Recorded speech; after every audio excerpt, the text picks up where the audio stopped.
تو سب سے پہلے میں احوال پہ جو آپ نے جو لسٹ میں نے سب تو نہیں لکھی لیکن اسے چند کا میں نے یہاں پر وہ رکھا ہے، تو اس میں کچھ چیزیں سمجھنا چاہتا ہوں. مثال کے طور پر اگر میں لفظ استغراق آپ سے سمجھنا چاہوں کہ احوال میں یہ کیا حال ہے. یہ بسم اللہ الرحمن الرحیم. رب اشرح لی صدری ویسر لی امری. اللہم صلی علی محمد وعلی آل محمد وبارک وسلم.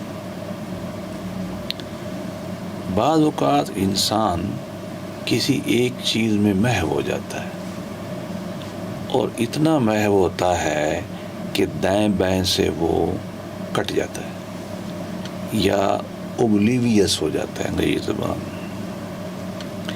اس کو استغراق کہتے ہیں. صحیح.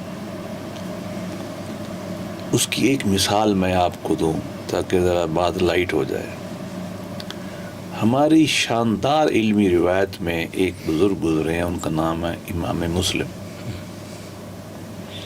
ان کا ایک حدیث کے اوپر بچوں سے مسئلہ پیدا ہو گیا کہ یہ حدیث کہاں ہے، حوالہ نہیں مل رہا تھا. وہ گھر گئے عشاء کی نماز کے بعد اپنی کتابوں میں نہ حدیث ڈھونڈنے میں مستغرق ہو گئے، کھب گئے. ابزارپشن کے معنی میں ہم اس کو لیتے ہیں، ابزارب ہو گئے. وہ کوئی بچہ تھا اسٹوڈنٹ، اس نے کھجوریں بھی دی تھیں. وہ سائیں کھجوریں بھی کھاتے رہے اور اپنا کام ڈھونڈتے رہے، کھجوریں کھاتے رہے، ڈھونڈتے رہے. وہ اتنے استغراق تھا ان کو اپنے کام میں کہ وہ پوری ٹوکری کھا گئے.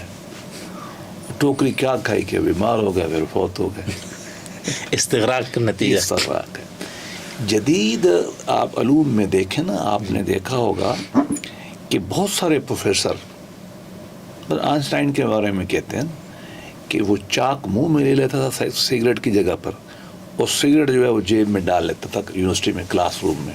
جب پرنسٹن میں وہ پڑھاتا تھا، آپ نے کئی پروفیسر دیکھے ہوں گے، خاص طور پہ جو تھنکنگ لوگ ہوتے ہیں، جو فلسفے کے استاد ہیں، آپ نے دیکھا ہوگا یہی کرتے.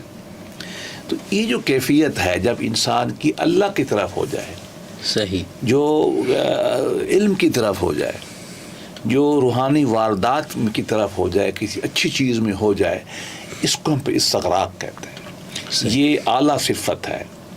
اقبال نے کہا نا کہ حیات کیا ہے، فکر و نظر کی مجذوبی، خودی کی موت ہے اندیشہ ہے گوں نہ گوں.